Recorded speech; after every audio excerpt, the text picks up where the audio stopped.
మొన్న 100 పంపించాడా, ఇప్పుడు 100-200 కాయలు పంపించాడు ముద్రగడ పద్మనాభం గారు. అవునా? మా నాన్నకు మటుకు పంపిస్తారు కొబ్బరికాయలు. ఏం చేసుకుంటారండి ఆయన 200 కొబ్బరికాయలు? 300 పంపించారండి అమ్మా. అది అయ్యా 300 కొబ్బరికాయలు, పువ్వు వచ్చిన కొబ్బరికాయలు పైగా. అవునండి, సొంతంగా చేయించానమ్మా, సొంతంగా చేయించానండి. Wow wow.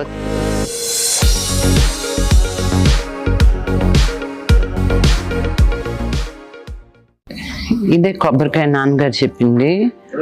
పద్మనాభయ్య అంకుల్ పంపించారు. ఈ కొబ్బరికాయ లోపల ఫుల్ పువ్వు ఉంటుందన్నమాట. ముద్రగడ్డ పద్మనాభయ్య అంకుల్.